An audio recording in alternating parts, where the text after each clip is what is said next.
예, 허길자 권사님께서 마무리하셨습니다. 하나님이 하십니다.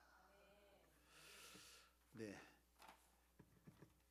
오늘 이 저녁에는 하나님의 징계라고 하는 것에 관해서 함께 말씀을 듣고 또 깨닫고 또 하나님 앞에 우리의 삶을 돌이킬 수 있기를 권면합니다. 요즘은 여러분 체벌이라고 하는 것이 참 없는 시대를 살고 있는 것 같아요. 요즘은 학교에서 체벌 있습니까? 체벌 없습니다. 체벌하는 교사 큰일 납니다. 매라도 덜 낮추면 애들이 뭐예요? 갑자기 핸드폰을 들고 찍기 시작하고요. 그게 그냥 천파만파 퍼져요. 그러니까 이 시대는 교사는 있어도 선생은 없는 것 같아요. 시대가 그렇게 만드는 거죠. 그러니까 마음을 들여서 그 아이를 뭐 하기를 원하는 거예요? 사람 되게 하는, 이런 애정을 쏟게 하는 이런 모든 제도가 다 막혀 있는 거죠. 여러분, 근데요, 참 희한한 것은 체벌이 없는데 매는 있습니까? 없습니까?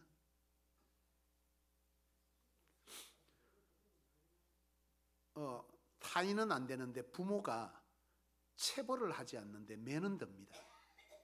그렇잖아요? 체벌은 뭐예요? 잘못에 대한 대가로서의 벌을 받는 건데요. 요즘 젊은 세대 엄마들 아빠들이 체벌을 하지 아니하고 매를 드는데요. 그 매가 뭐예요? 폭력에 가깝습니다. 그러니까 잘못해서 때리는 것이 아니라 기분 나쁘면 애에게 갑자기 매를 드는데요. 애들이 잘못해서 맞고 안 맞고에 대한 기준이 요즘 애들에게 굉장히 흐려져 있어요. 그러니까 잘못했는데 내가 뭘 잘못했는지 모르고 그것에 대해서 전혀 어떤 끄리낌이 없어요. 왜 그렇습니까? 체벌을 하지 않았어요. 근데 갑자기 부모님이 참다가 어느 순간 뭐 하는 거예요? 매를 드는데요. 기분 따라서 하는 거예요. 그러니까 애가 뭐 하는 거예요? 애가 자기가 평소에 하던 행동인데 갑자기 부모가 때리는 거예요, 이게. 그러니까 애가 뭐 하는 거예요? 이게 잘하는 건지 못하는 건지, 이렇게 해도 되는 건지 안 해도 되는 건지에 대한 기준이 없는 이런 시대의 자녀들이 굉장히 많이 나오는 거죠. 그러니까 요즘 점점 가면 갈수록 옳고 그름에 대한 분별력이 점점 없어요. 그러니까 자기가 하고 싶은 대로, 기분대로, 자기 느낌대로, 자기 뭐대로, 욕구대로 해버리는 이런 시대에 젊은 청년들이 갈수록 많이 나오는 이런 시대가 되고 있습니다. 근데 여러분, 제가 어릴 때는 체벌이 있었어요. 여러분, 여기 매 안 맞고 큰 분 있습니까? 학교 다니면서요. 저는 어릴 때 굉장히 우리 학교에서 선생님들이 매를 드는 일이 다반사였거든요. 뭐 단체 벌도 많이 맞았고요. 저는 어릴 때 가장 충격적인 벌 중에, 그리고 잊을 수 없는 벌이 있었는데, 제가 초등학교는 서울에서 졸업을 했거든요. 서울에서 졸업을 했는데 그때 학교 선생님 중에 한 분이 벌에 대해서는 아주 기가 막힌 분이 있었어요. 옛날 애들은 벌을 받아도 애들은 애들이잖아요. 참 말을 안 들었던 것 같아요. 그런데 그때 당시에는 참 희한한 체벌이 있었잖아요. 단체벌. 요즘은 단체기합이 있습니까? 단체기합하면 큰일 납니다. 잘못하지 않았는데 왜 내 아이를 벌 주냐 이렇게 되는데요. 그때 당시에는 어떤 규율을 정해놓고 그 규율을 지키지 아니하면 뭘 줬어요? 단체 체벌을 줬단 말이에요. 왜요? 방관하는 것도 그것에 대해서 하지 못하게 하는 이것도 뭐라는 거예요? 잘못이라는 거죠. 엄밀하게 보면 참 맞는 말인데, 그죠? 요즘은 옆에서 죽어도 뭐 하는 거예요? 상관하지 않습니다. 근데 제가 어릴 때는 그렇게 안 했거든요. 단체벌을 줬는데 그때 당시에 제가 가장 기억에 남는 것은 어떤 이유였는지는 모르겠지만 단체벌을 받으러 운동장에 아이들이 다 올라갔어요. 근데 서울은 눈이 자주 오잖아요. 눈이 자주 오는데 그날 눈이 펑펑한데 눈이 쌓였어요. 근데 갑자기 담임선생님이 전부 다 쪼그리 앉아를 시키더니 눈 속에 손가락을 파묻으라는 거예요. 그래서 손을 이렇게 담갔어. 좀 있으니까 손이 너무 아리잖아요. 근데 갑자기 시계를 딱 보더니 이제 손이 너무 아픈데요. 갑자기 전부 다 일어서 그러는 거예요. 그러더니 손 모양을 이렇게 꽃 모양으로 하래요. 이렇게. 그래서 전부 다 이러고 서 있는데, 들고 이러고 서 있는데요. 갑자기 뒷주머니에서 숟가락을 꺼냈습니다. 그리고서는 여러분 어떻게 했겠어요? 여기에 손을 이렇게 하고 여기에 숟가락으로 이렇게 때리는 거예요. 궁금하십니까? 이야, 참 요즘 같으면 상상도 못할 일인데요. 그때는 그런 체벌이 가능했던 시대가 있었던 것 같습니다. 여러분, 왜 그렇게 매를 들었을까요? 말을 안 듣는다는 건 말을 안 들어서 때렸는데요. 이 체벌을 하는 목적이 말을 듣게 하는 것도 있지만 궁극적인 목적은 뭡니까? 가끔 이런 얘기 하잖아요. 부모님도 그랬고, 저도 어릴 때 부모님한테 벌도 많이 받고 제 동생 때문에 같이 맞기도 하고 했는데요. 뭐 저희 사모 쪽도 그렇더라고요. 하나 잘못하면 전부 벌 다 받았는데 다 맞았다 그러더라고요. 그러니까 잘못 가르쳐서 네가 동생을 잘못 돌봐서. 그런데 이제 제 처남이 어릴 때 굉장히 별났던 것 같아요. 그러니까 잘못하면, 그때 당시에는 잘못하면 숨겨야 돼요. 그걸 까발려야 돼요. 예? 숨겨야 되지. 그걸 일러주는 순간 다 맞아. 그러니까 잘못한 거를 서로 감싸준다고 하는데 또 잘못한 게 지가 잘못했다고 또 까발리거든요. 그래가지고 자, 일로 다 모여 이러면 이제 밑에부터 숫자대로 맞는데, 밑에부터 잘못하면 숫자가 올라갈수록 더 컸다 그러더라고요. 이야, 참. 그러니까 밑에 놈이 5 맞으면 그 위에 놈은 6대 맞고 그 위에 놈은 7대 맞는 거죠. 그러면 이 막내가 잘못했으면 너 몇 대 맞을래 물어보면 몇 대 해야 돼요? 한 대 안 돼, 꼭 5대, 뭐 10대 이렇게 얘기했다는 거야. 그러니까 그 뒤에는 줄줄이 맞는 거야, 줄줄이. 그래 놓으니까 뭐만 잘못하면 그렇게 숨겨주고 그것에 대해서 연대 책임을 가졌다는데, 저는 가만히 생각해 보니까 이게 참 맞는 것 같아요. 요즘 제가 가끔 느끼는데요. 자매들끼리도 형제들끼리도 오빠 어디 갔니? 언니 어디 갔니? 물으면 몰라요 이래요. 서로 관심이 없어요. 어떻게 사는지, 어디에서 뭘 하는지, 예배하러 왔는지 자는지도 몰라. 참 이 답답한 시대인데, 그때 당시에는 어쨌든 그런 어떤 것들이 있었고, 그때 당시에 매를 들고, 저도 동생 때문에 매를 맞은 적이 있었는데요. 저희 모친이 매를 막 하는데 제 동생이 고집이 되게 셌어요. 그때 당시 어머니가 화가 났는지 굉장히 화를 내면서 매를 드시더니 갑자기 한마디를 뱉는 거예요. 저놈 새끼 저거 언제 사람 되겠노? 여러분, 체벌의 목적은 뭡니까? 여기에 답이 있는 거죠. 그때 당시에는 그 말이 참 서운했는데요. 세월을 지나서 보니까 체벌이 말 잘 듣기 위해서가 아니라 궁극적인 목적은 뭐예요? 사람같이 살도록 하기 위해서예요. 어디 가서 업신여기지 않을까? 어디 가서 자기가 하는 일에 대해서 책임지지 못하는 행동을 해서 사람 구실 못하지 아니할까? 지가 살아가면서 하고 싶은 일을 좀 하면 살게 할 수 없을까?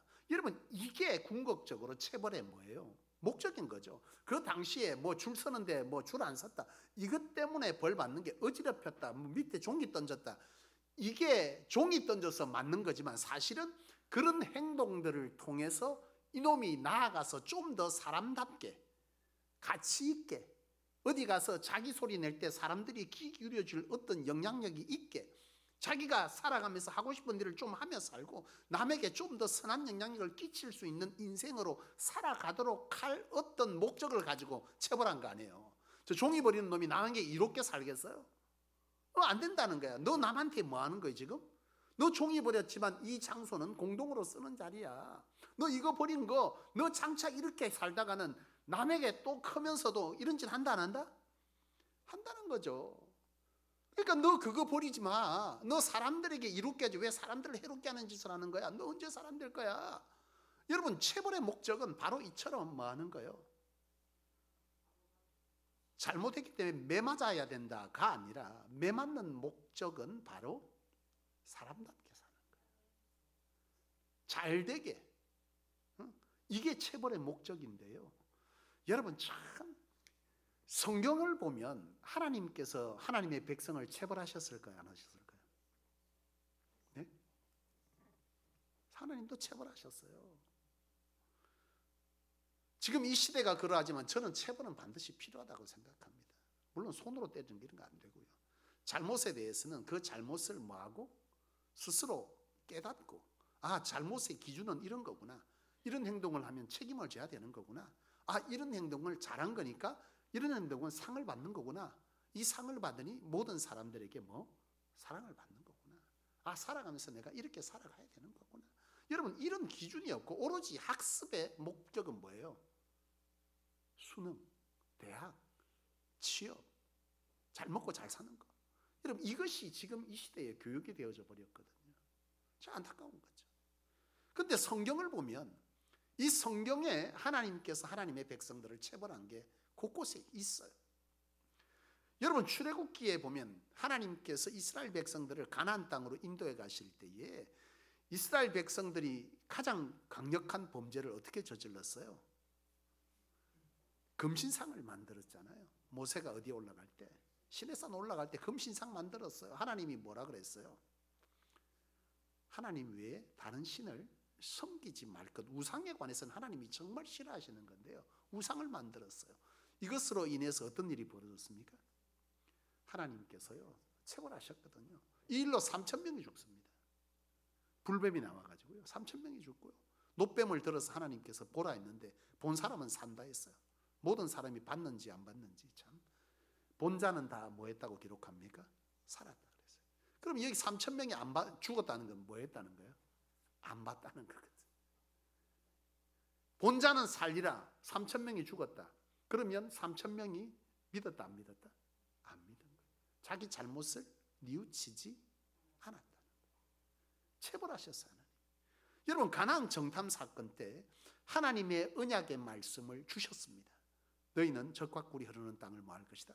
취할 거다. 너 거기서 하나님께서 축복하여서 너는 이 노예 생활을 끝내고 그곳에서 하나님의 이름을 뭐 할 것이다? 말 그대로 창대하게 할 것이다. 그 창대하게면 곧 너희 인생도 또한 뭐 할 것이다? 창대할 것이다. 이게 하나님께서 이스라엘 백성들에게 하신 언약의 약속인데요, 이스라엘 백성들 정탐하고 나서 그 정탐의 일로 인해서 어떻게 됐어요? 40일 동안은 하루를 1년으로 해서 이스라엘 백성들이 40년 동안 광야에서 살았다.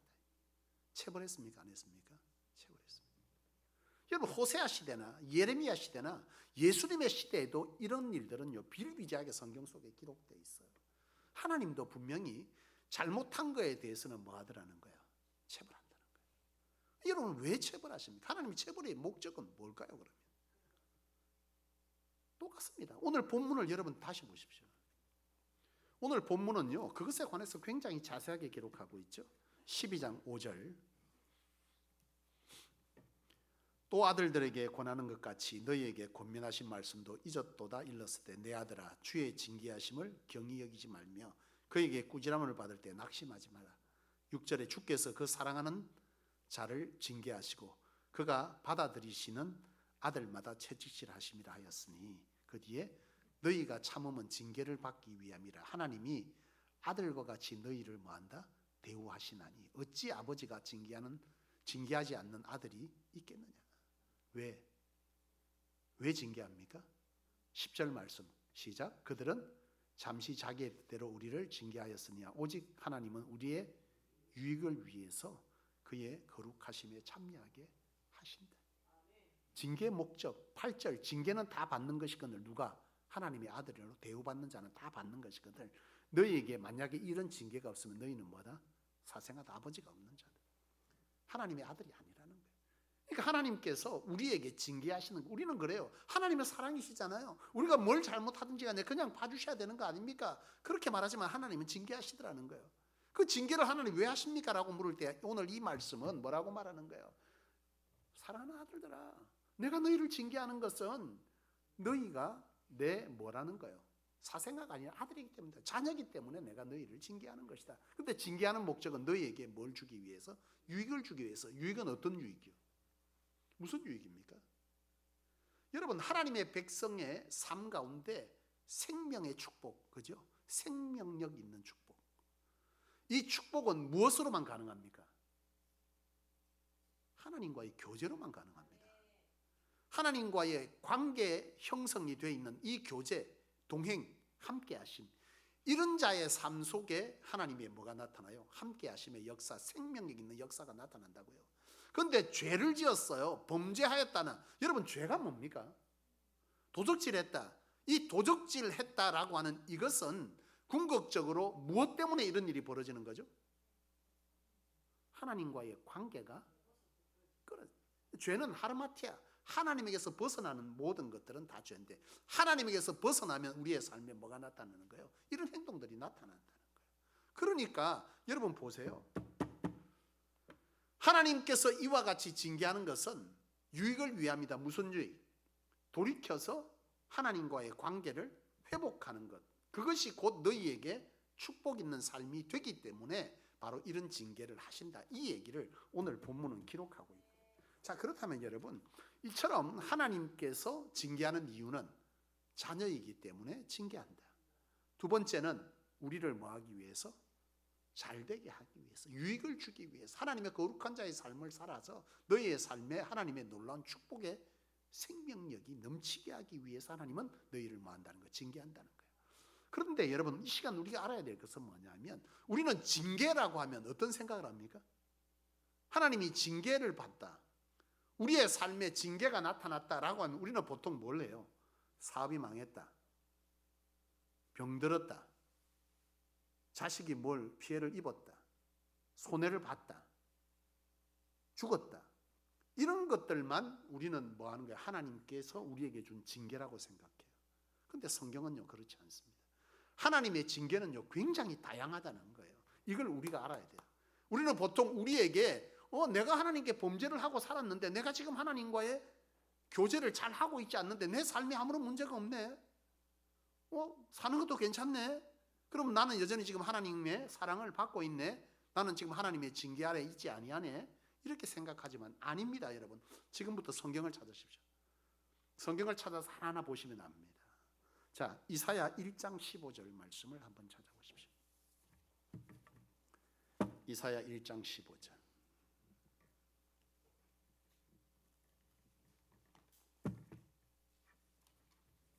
이사야 1장 15절 찾았습니까? 읽어보시겠습니다. 너희가 손을 펼 때에 내가 눈을 가리우고 너희가 많이 기도할지라도 내가 듣지 아니하리니 이는 너희의 손에 피가 가득함. 범죄할 때에 하나님께서 뭐 한다고? 예? 너희가 기도해도 뭐 하지 않겠다? 듣지 않는다. 여러분, 이게 얼마나 심각한 겁니까? 나는 시간 쪼개서 어렵게 차 타고 어떻게 와서 쪼개서 와서 기도했는데 하나님이 그 기도를 듣지를 않는다. 이거 같이 여러분 비참한 게 없는 거예요. 너희가 하나님께 범죄하면 뭐 하지 않겠다? 너희의 기도를 내가 듣지 아니하겠다.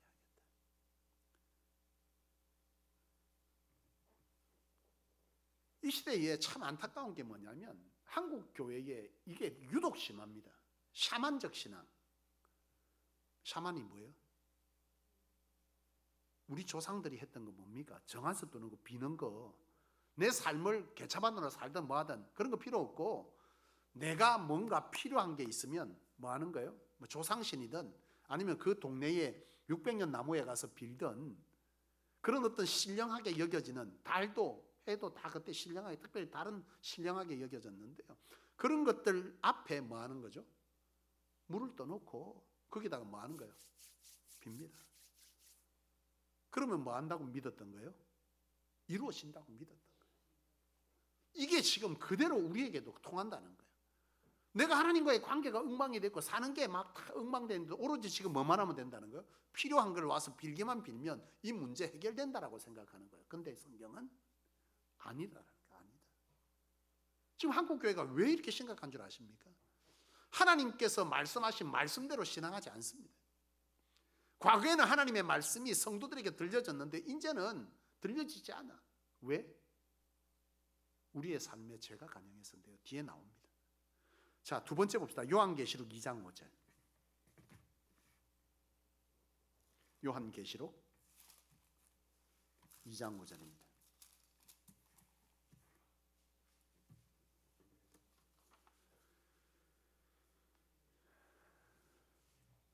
요한계시록 2장 5절 400면 시작. 그러므로 어디서 떨어졌는지는 생각하고 회개하여 처음 행위를 가지라. 만일 그리하지 아니하고 회개하지 아니하면 내가 내게 가서 내 촛대를 그 자리에서 뭐한다?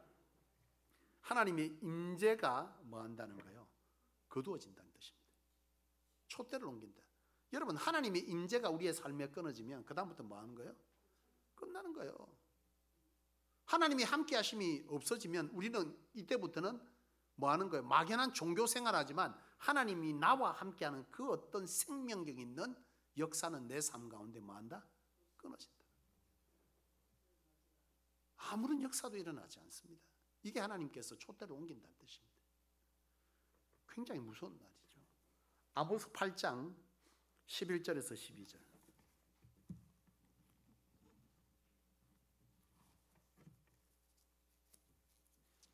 아모스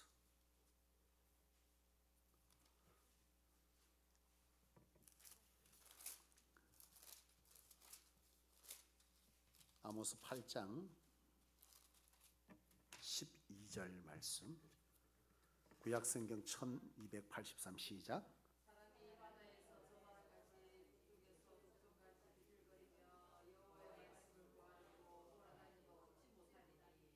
12절.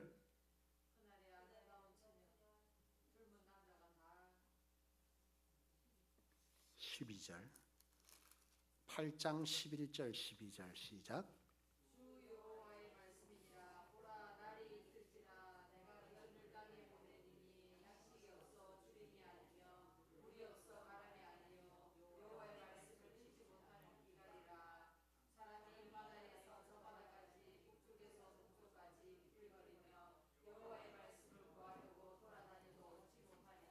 무슨 말입니까?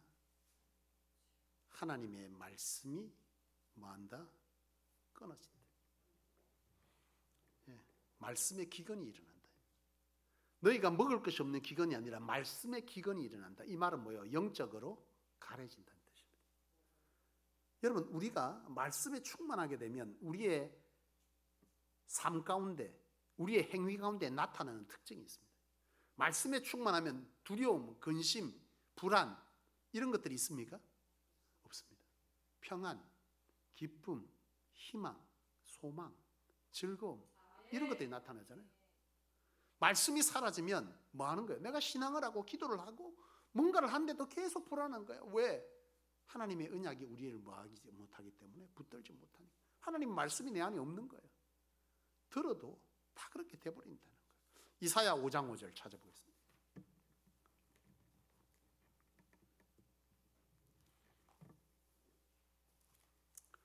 이사야 5장 5절.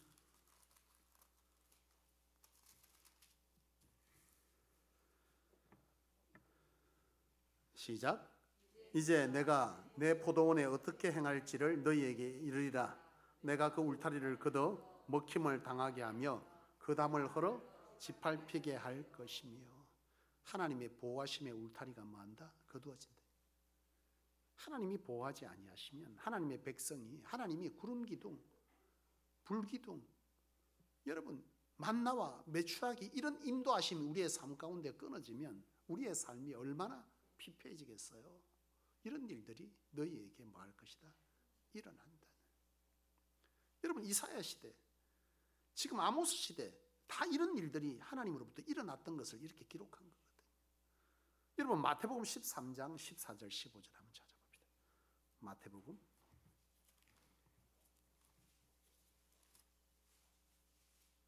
13장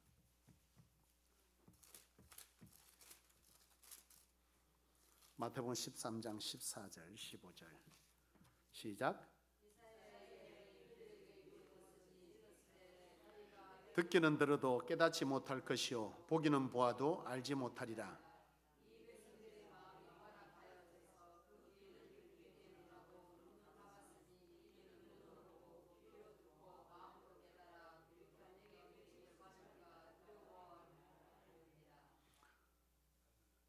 영적인 영안이 어두워진다는 거죠. 그러니까 해야 될 거, 하지 말아야 될 거, 하나님의 심판이 임하였던 것, 하나님의 축복이 내 그 곁에 온 것을 안다 모른다? 알지 못한다는 거예요.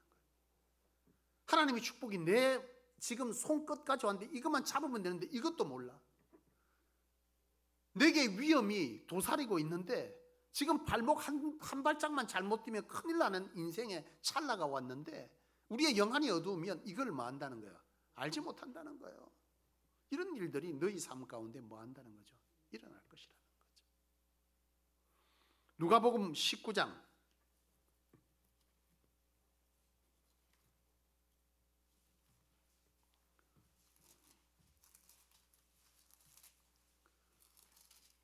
누가복음 19장 43절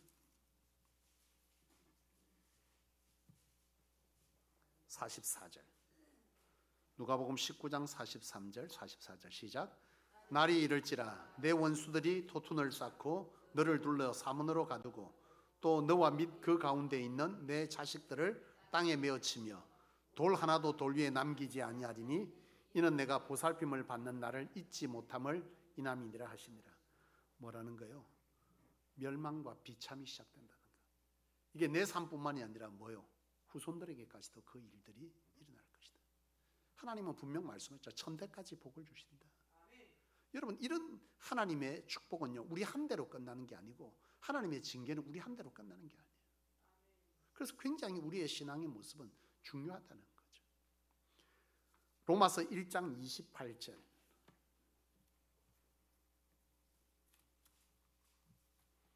로마서 1장 28절 시작. 또한 그들이 마음에 하나님을 두기를 싫어하며 하나님께서 그들을 그 상실한 마음대로 내버려 두사. 여러분, 이게 또 징계입니다. 성경에 그런 게 나오잖아요. 아삽도 그런 기도를 하나님께 올리는데요. 저 죄 중에 있는 저들이 왜 형통한 삶을 살고 있습니까? 아무 문제 없이 왜 저들은 잘 먹고 잘 살고 있죠? 하나님 이렇게 묻습니다. 여러분, 여기에 말하고 있지 않습니까? 여러분, 우리의 인생이 육신의 인생으로 끝나면 말이 안 되는 거잖아요. 그렇게 살면 그건 벌 안 받은 거죠. 근데 우리의 인생이 육신은 분명 뭐가 되면 때가 되면 흙으로 가죠. 먼지로 갑니다. 우리의 영혼은 영원히 살아서 하나님과 함께 동행하고 또 우리의 육신은 하나님께 가지 못하면 영원한 끝도 없는 형벌의 인생을 살게 되겠죠. 근데 하나님께서 이 징계가 사실은 제일 무서운 거예요. 그냥 내버려 두는 거예요. 악하게 사는데 저 사람에게는 아무 문제가 없어. 평탄한 것 같아. 별 문제가 없어요. 잘 먹고 잘 살아. 하나님이 뭐 한다는 거야? 내버려 둔다. 이거는 하나님께서 뭐 했다는 거야? 끊어진 거예요. 내 삶에 그래도 징계가 있다는 건 내가 지금 죄악 가운데에 하나님께서 내게 징계를 주시고 내가 하나님께 제대로 붙어 있지 못함으로 인해서 내 삶 가운데 여러 어려움들이 온다는 것은 하나님께 감사할 일입니다. 아직은 여전히 내가 하나님의 사랑 안에 거하고 있다는 뜻이죠. 근데 내가 죄를 짓는데도 내가 범죄하는데도 여전히 내 삶에 아무런 문제가 일어나지 않습니다. 하나님에게서 끊쳐졌다는 뜻입니다. 사울.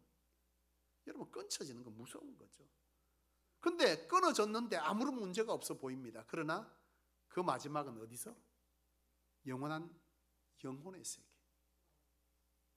여러분, 지금 이 땅에 사는 건 100세, 120세, 150세 여러분 금세 아닙니까? 돌아서 보면 금세인데요. 이 땅에서의 부귀영화가 여러분 영원한 하나님의 나라에서 분명 천년도 당신 눈을 지나간 어제 같다는 찬양의 가사처럼 말씀처럼 하나님의 나라에서 그 영원한 시간 끝도 시작도 없는 그 영원한 시간인데 여러분 어찌 우리가 살아가는 이 세상의 이 시간들을 그 시간과 바꿀 수 있단 말입니까? 그러므로 오늘 이 내버려 두심 또한 뭐라는 거예요? 징계입니다. 진짜 무서운 징계죠. 여러분, 오늘 이처럼 하나님의 징계는 다양하게 뭐 한다는 거예요? 나타나요. 망했다, 병들었다, 떨어졌다, 합격했다 이런 문제가 아니라 하나님의 징계는 이처럼 뭐예요? 말씀이 끊어지기도 하고 하나님의 말씀을 들어도 감동도 없고 깨달음도 없고 하나님께서 그의 삶을 망가뜨려도 지금 내가 당장 아쉬운 것이 없고 자기 삶에는 여전히 평안이 없고 두려움이 있고 답답함이 있고 허함이 있고 이런데도 몰라. 내 삶이 장차 5년 뒤에 그리고 1년 뒤에 이런 삶으로 치닫게 된다. 또는 하나님께서 축복의 삶을 예비해 두셨는데도 여러분 영적으로 끊쳐지면 어떤 문제가 생깁니까? 그 자체를 분별하지 못해. 가봤더니 어떻게 된 거예요? 비참이 기다리고 있고 그렇게 되는 거죠.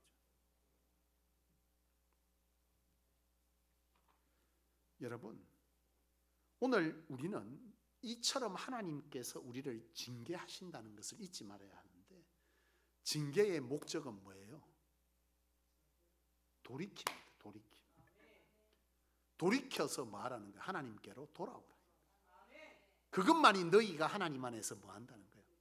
맞습니다. 그것만이 우리가 살기고, 그것만이 하나님 안에서 우리의 삶의 평안과 기쁨과 회복과 치유와 기적의 역사를 일으키는 유일한 길입니다. 그래서 하나님은 징계를 한다는 거예요. 그렇다면 우리가 살아가면서 이처럼 하나님에게서 벗어난 죄의 삶을 살 수밖에 없는 연약이 우리 안에 있어요, 없어요? 있습니다. 있는데요, 지금 그렇다면 우리가 해야 될 것은 뭐냐는 거죠. 우리가 죄를 짓습니다. 하나님의 징계는 반드시 따릅니다, 여러분. 그런데 여기에서 우리가 해야 될 것이 있어요. 뭐예요? 맞습니다. 회개입니다. 회개는 뭡니까? 죄 사함입니다. 돌이킴입니다. 내가 거기서 이제 뭐 한다는 거? 돌아서는 겁니다. 그래서 하나님과의 관계를 뭐 한다는 거예요? 회복하는 것입니다. 이 시대의 가장 심각한 문제가 뭐죠? 회개가 없어요. 회개가 없어요. 요즘 가장 심각한 목회자들의 고민이자 목회자들이 가장 답답한 게 뭔 줄 아십니까? 설교를 하잖아요. 설교를 하나님의 말씀으로 안 들어요. 최근에 한 목사님을 만났는데요, 새벽 기도를 막 하는데 하나님께서 그 한 항존직 한 분에게 이 얘기를 하라고 자꾸 말씀을 주시더라는 거예요. 마음이 자꾸 그 마음을 줘서 거절했다는 거예요. 처음에 하나님, 내 그 얘기 전하기 너무 부담스럽습니다. 그날따라 새벽 기도 마치는데 마음에 막 음성이 들리시 너무 강력하게 소리가 들려요. 그래서 할 수 없이 그분을 불러가지고 하나님께서 이렇게 일이 있다는, 이렇게 하기를 원하십니다. 여러분 뭐 해야 돼요? 그것 때문에 시험 드는 거예요. 시험 들어갖고 같이 있던, 함께 있던 항존직을 다 그냥 끌어다가 문제를 일으킨 거예요, 교회에다가. 여러분, 저도 목회를 하면서 가장 안타깝고 답답한 것은 하나님의 말씀이 뭐 하는 거? 끊어져 버리면 하나님의 말씀에 대한 귀막힘, 분명 아모스에도 말씀의 기근을 말했는데요, 이것도 징계입니다. 말씀을 들었는데 그 말씀을 들을 때 우리에게 뭐가 있어야 되는 거예요? 찔림이 있든지 감동이 있어야 되는데 그 말씀을 듣고 뭐 하는 거죠? 평가하고 그 말씀을 듣고 도리어 시험되는 거예요. 지금 내보고 저거 들으라고 하는 거지. 어떻게 저런 얘기를 하시냐고. 저도 가끔 그전에 그런 얘기를 종종, 최근에는 그렇게 말씀하는 분이 없네요. 그전에 가끔씩 일어나는 얘기가 뭐예요? 어떻게 목사님은 그런 얘기를 저 들으라고 하셨냐? 아니 여러분, 제가 그렇게 한 거 아닙니까? 그 한 분을 위해서 수많은 성도들이 들어야 될 메시지를 다 무시한 채 그분 한 분에게 그 얘기를 하겠습니까? 그렇지 않다는 거예요. 저는 말씀을 준비하다 보면 기가 막히게 새벽 기도는 한 장씩 넘어가잖아요. 그게 너무 정확하게 맞아떨어져 가지고 참 이 설교를 하기 부담스러운 날도 있어요. 근데 어떻게 선포해야 되잖아요. 여러분, 들으면 뭐가 있어야 되는 거예요? 찔림이 있어야지. 찔림이 있어야지. 근데 왜 찔림이 없고 도리어 뭐가 되는 거예요? 시험이 드는 이유는 지금 그분에게는 뭐가 없는 거예요? 회개가 없어. 회개가. 자기 잘못을 저질러고도 하나님과의 관계가 끊어지고 여러 가지 삶의 죄악들을 저질러고도 그 죄에 대해서 회개를 안 하는 거야. 회개를. 그거로 인해서 그의 삶에 뭐가 일어나는 거야? 하나님의 징계가 있는데 그 징계는 뭐예요? 말씀의 기근인 거예요. 영안이 어두운 말씀의 기근, 관악함, 강팍함 이런 것들이 그의 삶 가운데 나타나버리는, 이것도 뭐라는 거예요? 징계라는 거예요. 이것도. 말씀을 듣고 예배를 하는데도 여러분 시주기주 웃고 장난치고 빈정거리고 시험 들어 나가고, 여러분 이런 상황들이 자기에게 하나님께서 지금 징계하고 있다는 사실조차도 몰라. 여러분 이것이 곧 뭘로 나타나는 거예요? 이건 그 뒤에 뭐가 된 거예요? 인생의 여러 방식으로 그의 삶에 나타납니다. 불안, 초조, 비참, 두려움, 이런 것들이 다 나타나요. 나중에 결국은 여러분, 지금 한국 교회의 가장 심각한 것 바로 회개가 없는 시대를 살고 있습니다. 회개하지 않습니다. 말씀을 들어도 회개하는 경우들이 거의 없습니다. 듣고 싶은 얘기는 뭐라고 말하는 거죠? 아멘 합니다. 내 얘기 같은 불편함이 있으면 뭐예요? 시험 들어요. 저는 이 단에서 선포하는 이 순간만큼은 참 그런 게 있는 것 같아요. 과거에 이제 목사님들이, 주의 종들이 메시지를, 예배를 인도하고 메시지를 선포할 때 가운을 입었잖아요. 가운을 왜 입습니까? 좀 멋있어 보이고 좀 이래 보여서 입습니까? 죄된 모습은 감추고, 이런 의미가 있거든요. 여러분, 이 순간에 이 단에서 선포되는 것은 여기에 있는 하나님의 성전이고, 이 순간만큼은 뭐 하는 거예요? 하나님의 말씀이 선포되는 거예요. 저도 이것 때문에 힘들었다니까요, 여러분. 왜냐하면 저도 살다 보면 하나님 앞에서 늘 충만하기만 한 건 아니거든요. 때로는 하나님에게 미운 짓도 하고, 그것들이 죄책감이 오고, 하필이면 내가 그것들을 잘못했는데 그 말씀이 딱 주어집니다. 이걸 들고 설 수가 없는 거예요. 그래서 너무나 고민을 했던 때도 있는데요, 그때 하나님께서 말씀하신 것은 뭐예요? 지금 내가 이 자리에 선 것은 뭐 하는 사람입니까? 대언자입니다. 아이고, 목사님도 못 살면서 그런 얘기를 왜 하십니까? 그러면 저는 이 어떤 설교를 하는 것이 불가능해질 겁니다. 저도 이 설교를 준비하고, 저도 때로는 말씀을 선포하면서 나도 뭐 하는 거예요? 은혜 받는 거예요. 나도 회개하고, 나도 돌이키고, 나도 고민하고, 이거 다 있어요. 여러분, 지금 한국교회가 마이너스 성장이잖아요. 급격히 지금 한국교회가 막 줄어갑니다. 특히 다음 세대는 지금 우리나라 대한민국 미전도 종족입니다. 지금 10대들이 있잖아요. 청년들, 10대들, 지금 이 초등학생들, 유치부 애들 한 자릿수입니다. 미전도 종족입니다. 아프리카하고 거의 똑같습니다. 지금 우리나라 지금 복음화율이요. 굉장히 심각합니다. 근데 이거에 대해서 답답함이 없어요. 우리가 먼저 부름받은 자의 목적은 뭐죠? 해야 될 일은 주의 복음을 전하는 겁니다. 이거에 대한 가람도 안타까움도 내게 없다면, 여러분, 나는 지금 하나님의 마음에 합한 자일까요? 여러분, 우리는 이와 같은 일에 고민해야 합니다. 여러분, 이 마이너스 성장의 가장 큰 이유는 뭘까요? 하나님이 함께하지 않는다입니다. 하나님의 역사가 하나님의 제단에서 끊어졌다. 이 말은 하나님께서 함께하지 않는다. 그 말은 왜 함께하지 않아요? 회개하지 않는다. 여러분, 이것은 교회의 마이너스 성장이자 지금 한국교회 성도들의 삶도 뭐예요?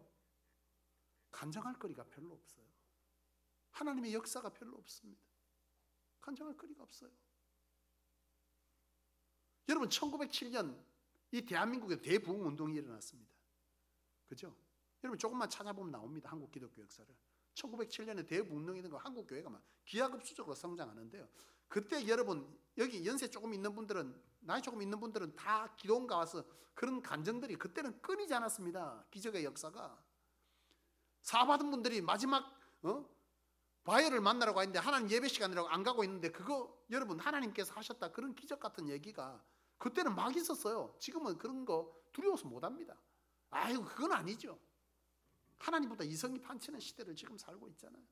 그런 믿음이 우리 안에 없어요. 그때 당시에는 주의 종들이 말하면 회개 역사가 막 일어났습니다. 펑펑 울고 회개하고, 진짜 말 그대로 공골라 뛰고 하는 일이 밤새도록 떼굴떼굴 굴는 분들이 천지백갈이었어요.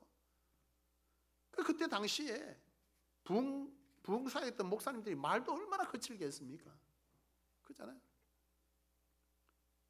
말도 막 했습니다. 근데 그거 갖고 시험 든 사람 아무도 없습니다.